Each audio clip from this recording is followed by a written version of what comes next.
ವಿಧಾನಸಭಾ ಚುನಾವಣೆಯಲ್ಲಿ ಭರ್ಜರಿ ಜಯ ಗಳಿಸಿದ್ದ ಆಡಳಿತಾರೂಢ ಕಾಂಗ್ರೆಸ್ಗೆ 2024ರ ಲೋಕಸಭಾ ಚುನಾವಣೆ ಪ್ರತಿಷ್ಠೆಯ ಕಣವಾಗಿದೆ. ಈ ಹಿನ್ನೆಲೆಯಲ್ಲಿ 28 ಲೋಕಸಭಾ ಕ್ಷೇತ್ರಗಳ ಪೈಕಿ 20 ಕ್ಷೇತ್ರಗಳನ್ನಾದರೂ ಗೆಲ್ಲೋದಕ್ಕೆ ಕಾಂಗ್ರೆಸ್ ಹೈಕಮಾಂಡ್ ಮಾಸ್ಟರ್ ಪ್ಲಾನ್ ಹಾಕೊಂಡಿದೆ. ಲೋಕಸಭಾ ಚುನಾವಣೆಗೆ ಇನ್ನೇನು ಕೆಲವೇ ತಿಂಗಳು ಮಾತ್ರ ಬಾಕಿ ಉಳ್ಕೊಂಡಿರೋದು. ಹೀಗಾಗಿ ಕಾಂಗ್ರೆಸ್ ಈಗಿನಿಂದಾನೇ ಗೆಲ್ಲುವಂತಹ ಅಭ್ಯರ್ಥಿಗಳ ಹುಡುಕಾಟವನ್ನ ಸ್ಟಾರ್ಟ್ ಮಾಡಿದೆ. ಬಿಜೆಪಿ ಹಾಕಿದ ಮಂತ್ರವನ್ನೇ ತಿರುಮಂತ್ರ ಮಾಡಿ ಕರ್ನಾಟಕದಲ್ಲಿ ಲೋಕಸಭೆಯಲ್ಲಿ ಹೆಚ್ಚು ಸ್ಥಾನ ಗೆಲ್ಲೋದಕ್ಕೆ ಕಾಂಗ್ರೆಸ್ ಸಜ್ಜಾಗಿದೆ. ಈಗಾಗಲೇ ಪಂಚರಾಜ್ಯ ಚುನಾವಣೆಯಲ್ಲಿ ಬಿಜೆಪಿ ಕೇಂದ್ರ ಸಚಿವರನ್ನೇ ಸ್ಪರ್ಧೆಗೆ ಇಳಿಸಿತ್ತು. ರಾಜಸ್ಥಾನ, ಮಧ್ಯಪ್ರದೇಶ, ಛತ್ತೀಸ್ಗಢದಲ್ಲಿ ಬಿಜೆಪಿಯ ಕೇಂದ್ರ ಸಚಿವರು ಸ್ಪರ್ಧೆ ಮಾಡಿದ್ರು.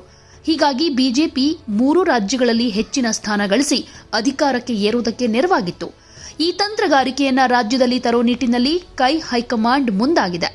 ಕರ್ನಾಟಕದಲ್ಲಿ ಲೋಕಸಭಾ ಚುನಾವಣೆಯಲ್ಲಿ ಅತಿ ಹೆಚ್ಚು ಸ್ಥಾನ ಗೆದ್ದು ಬಿಜೆಪಿಗೆ ಟಕ್ಕರ್ ಕೊಡೋ ನಿಟ್ಟಿನಲ್ಲಿ ಮಾಸ್ಟರ್ ಪ್ಲಾನ್ ಮಾಡಿಕೊಂಡಿರೋ ಕಾಂಗ್ರೆಸ್ ಸಿದ್ಧತೆಯನ್ನ ಶುರು ಮಾಡಿಕೊಳ್ತಾ ಇದೆ. ಅದರ ಭಾಗವಾಗಿ ರಾಜ್ಯದಲ್ಲಿ ಬರೋಬ್ಬರಿ 11 ಸಚಿವರನ್ನ ಲೋಕಸಭಾ ಚುನಾವಣಾ ಅಖಾಡಕ್ಕೆ ಇಳಿಸೋದಕ್ಕೆ ಪ್ಲಾನ್ ಮಾಡಿಕೊಂಡಿದೆ. ಹಾಗೆ ಯಾವ ಕ್ಷೇತ್ರ ಕಾಂಗ್ರೆಸ್ಗೆ ಕಠಿಣವಾಗುತ್ತೋ ಆ ಕ್ಷೇತ್ರದಲ್ಲಿ ಪ್ರಭಾವಿ ಸಚಿವರನ್ನೇ ಕಣಕ್ಕಿಳಿಸೋದಕ್ಕೆ ಹೈಕಮಾಂಡ್ ಮುಂದಾಗಿದೆ. ಯಾವ್ಯಾವ ಪ್ರಭಾವಿ ಸಚಿವರು ಯಾವ ಕ್ಷೇತ್ರದಿಂದ ಸ್ಪರ್ಧೆಗೆ ಇಳಿತಾರೆ ಅನ್ನೋದನ್ನ ನೋಡೋದಾದ್ರೆ, ಬೆಳಗಾವಿ ಲೋಕಸಭಾ ಕ್ಷೇತ್ರದಲ್ಲಿ ಸದ್ಯ ಬಿಜೆಪಿ ಸಂಸದರಿದ್ದಾರೆ. ಆದರೆ ಮುಂದಿನ ಲೋಕಸಭಾ ಚುನಾವಣೆಯಲ್ಲಿ ಮಂಗಳ ಸುರೇಶ್ ಅಂಗಡಿಯವರು ಸ್ಪರ್ಧೆ ಮಾಡೋದು ಡೌಟ್ ಅಂತ ಹೇಳಬಹುದು. ಒಂದ್ ವೇಳೆ ಮಂಗಳ ಅಂಗಡಿಯವರು ಸ್ಪರ್ಧಿಸಿದ್ರೆ ಗೆಲ್ಲೋದು ಕಷ್ಟ ಸಾಧ್ಯ ಅಂತ ಹೇಳಬಹುದು. ಹೀಗಾಗಿ ಬೆಳಗಾವಿ ಲೋಕಸಭಾ ಕ್ಷೇತ್ರವನ್ನ ಕೈತೆಕ್ಕಿಗೆ ತೆಗೆದುಕೊಳ್ಳೋದಕ್ಕೆ ಹೈಕಮಾಂಡ್ ಮುಂದಾಗ್ತಾ ಇದೆ. ಹೀಗಾಗಿ ಬೆಳಗಾವಿ ಲೋಕಸಭಾ ಕ್ಷೇತ್ರವನ್ನ ಕೈತೆಕ್ಕಿಗೆ ತೆಗೆದುಕೊಳ್ಳೋದಕ್ಕೆ ಲೋಕೋಪಯೋಗಿ ಸಚಿವ ಸತೀಶ್ ಜಾರಕಿಹೊಳಿ ಅವರನ್ನ ಕಣಕ್ಕಿಳಿಸುತ್ತೆ ಅನ್ನೋ ಮಾತಿದೆ. ಈಗಾಗಲೇ ಲೋಕಸಭಾ ಚುನಾವಣೆಯಲ್ಲಿ ಸ್ಪರ್ಧಿಸೋ ಒಲವು ತೋರಿರೋ ಸಚಿವ ಕೆಎನ್ ರಾಜಣ್ಣ ಅವರನ್ನ ತುಮಕೂರು ಲೋಕಸಭಾ ಕ್ಷೇತ್ರದಿಂದ ಹಾಗೆ ಚಾಮರಾಜನಗರದ ಎಸ್ಸಿ ಮೀಸಲು ಕ್ಷೇತ್ರಕ್ಕೆ ಎಚ್ಸಿ ಮಹದೇವಪ್ಪ ಸ್ಪರ್ಧೆ ಮಾಡಬಹುದು ಅಂತ ಹೇಳಲಾಗ್ತಿದೆ. ಇನ್ನು ತೀವ್ರ ಪ್ರತಿಷ್ಠೆಯ ಕಣವಾಗಿರೋ ಮಂಡ್ಯ ಲೋಕಸಭಾ ಕ್ಷೇತ್ರದಲ್ಲಿ ನಾಗಮಂಗಲ ಶಾಸಕ ಹಾಗೂ ಕೃಷಿ ಸಚಿವ ಎನ್ ಚೆಲುವರಾಯಸ್ವಾಮಿ ಸ್ಪರ್ಧೆ ಮಾಡೋ ಸಾಧ್ಯತೆ ಇದೆ. ಬಳ್ಳಾರಿಯಿಂದ ಸಚಿವ ಬಿ ನಾಗೇಂದ್ರ, ಧಾರವಾಡ ಲೋಕಸಭಾ ಕ್ಷೇತ್ರದಿಂದ ಕಾರ್ಮಿಕ ಸಚಿವ ಸಂತೋಷ್ ಲಾಡ್ ಸ್ಪರ್ಧೆ ಮಾಡುವಂತೆ ಹೈಕಮಾಂಡ್ ಸೂಚನೆ ಕೊಡೋ ಸಾಧ್ಯತೆ ಇದೆ ಅಂತ ಹೇಳಲಾಗ್ತಿದೆ. ಕೋಲಾರ ಮತ್ತು ಚಿತ್ರದುರ್ಗ ಲೋಕಸಭಾ ಕ್ಷೇತ್ರದಲ್ಲಿ ಹಿರಿಯ ಸಚಿವ ಕೆಎಚ್ ಮುನಿಯಪ್ಪ ಹಾಗೆ ಗೃಹ ಸಚಿವ ಡಾ ಜಿ ಪರಮೇಶ್ವರ್, ಬೆಂಗಳೂರು ಉತ್ತರದಿಂದ ಕೃಷ್ಣ ಭೈರೇಗೌಡ ಕಣಕ್ಕಿಳಿಯಲಿದ್ದಾರೆ ಅನ್ನೋ ಸುದ್ದಿ ಹರಿದಾಡ್ತಾ ಇದೆ.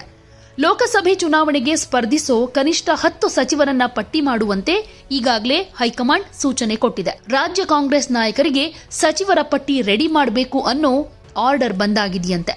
ಸೊ ಇತ್ತ 2021ರ ಬೆಳಗಾವಿ ಉಪಚುನಾವಣೆಯಲ್ಲಿ ಸತೀಶ್ ಜಾರಕಿಹೊಳಿ ಸೋಲು ಅನುಭವಿಸಿದ್ರು. ಹೀಗಾಗಿ ತನ್ನ ಬದಲಿಗೆ ತಮ್ಮ ಪುತ್ರನಿಗೆ ಟಿಕೆಟ್ ನೀಡುವಂತೆ ಸತೀಶ್ ಜಾರಕಿಹೊಳಿ ಒತ್ತಡ ಹಾಕಿದ್ದಾರೆ ಅಂತಾನೂ ಹೇಳಲಾಗ್ತಿದೆ. ಇತ್ತ ರಾಮಲಿಂಗಾರೆಡ್ಡಿ ಅವರು ಕೂಡ ತಮ್ಮ ಪುತ್ರಿ ಸೌಮ್ಯಾ ರೆಡ್ಡಿ ಅವರಿಗೆ ಟಿಕೆಟ್ ಕೇಳಿದ್ದಾರಂತೆ. ಈಗ ಸದ್ಯಕ್ಕೆ ಹೈಕಮಾಂಡ್ ಲಿಸ್ಟ್ನಲ್ಲಿರೋ ಸಚಿವರು ಯಾರ್ಯಾರು ಅಂತ ನೋಡೋದಾದ್ರೆ, H C Mahadevappa, Zameer Ahmed, Ramalinga Reddy, Krishna Byre Gowda, K H Muniyappa, K N Rajanna, Nagendra, Eshwar Khandre, Satish Jarkiholi, Lakshmi Hebbalkar. ಆದ್ರೆ ಹೈಕಮಾಂಡ್ ಸೂಚನೆ ರಾಜ್ಯದ ಕೆಲವು ನಾಯಕರಿಗೆ ಇಂಟ್ರೆಸ್ಟ್ ಇಲ್ಲ ಅನ್ನೋ ತರ ಕಾಣಿಸ್ತಾ ಇದೆ. ಯಾಕಂದ್ರೆ ಕೆಲವು ಸಚಿವರಿಗೆ ಇದ್ರ ಬಗ್ಗೆ ಯಾವ ಇಂಟ್ರೆಸ್ಟ್ ಕೂಡ ಇಲ್ಲ. ಜೊತೆಗೆ ಕೆಪಿಸಿಸಿ ಅಧ್ಯಕ್ಷರಾಗಿರೋ ಡಿಕೆ ಶಿವಕುಮಾರ್ ಅವರಿಗೂ ಕೂಡ ಇದ್ರ ಬಗ್ಗೆ ಅಷ್ಟೊಂದು ಆಸಕ್ತಿ ಇಲ್ಲ.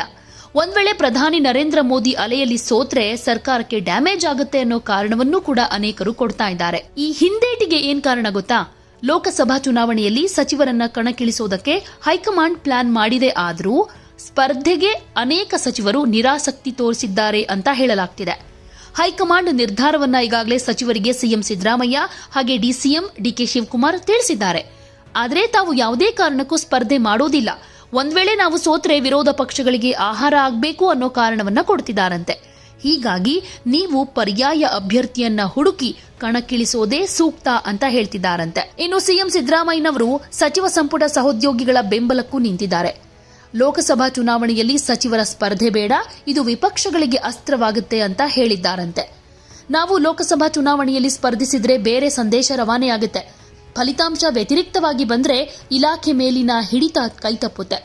ನಮ್ಮ ಸ್ಪರ್ಧೆಯ ಬದಲಿಗೆ ಕುಟುಂಬ ವರ್ಗಕ್ಕೆ ಅಥವಾ ನಾವು ಸೂಚನೆ ಮಾಡಿದವರಿಗೆ ಟಿಕೆಟ್ ಕೊಡಬೇಕು ಅಂತ ಮಂತ್ರಿಗಳು ಮನವಿ ಮಾಡಿಕೊಂಡಿದ್ದಾರಂತೆ. ಒಟ್ನಲ್ಲಿ ಕಾಂಗ್ರೆಸ್ನಲ್ಲಿ ಲೋಕಸಭಾ ಚುನಾವಣೆಗೆ ಸ್ಪರ್ಧೆಗಿಳಿಯೋದಕ್ಕೆ ಸೂಕ್ತ ಅಭ್ಯರ್ಥಿಗಳ ಕೊರತೆ ಇದೆ ಅನ್ನೋದು ಈ ಮೂಲಕ ಗೊತ್ತಾಗುತ್ತೆ. ಇದು ಒಂದ್ ಕಡೆ ಬಿಜೆಪಿಗೆ ಒಂದು ದೊಡ್ಡ ಅಸ್ತ್ರ ನೀಡಿದ ಹಾಗೇನೆ ಆಗುತ್ತೆ. ಈ ವಿಚಾರಗಳನ್ನ ಇಟ್ಕೊಂಡು ಕಾಂಗ್ರೆಸ್ ಸರ್ಕಾರವನ್ನ ಟೀಕೆ ಮಾಡೋದ್ರ ಜೊತೆಗೆ ಮುಂದೆ ಮೋದಿಯೇ ಮತ್ತೆ ಪಿಎಂ ಆಗ್ತಾರೆ ಅನ್ನೋ ಆತ್ಮವಿಶ್ವಾಸ ಬಿಜೆಪಿಗೆ ಹೆಚ್ಚಾದಂತೆ ಕಾಣಿಸ್ತಾ ಇದೆ.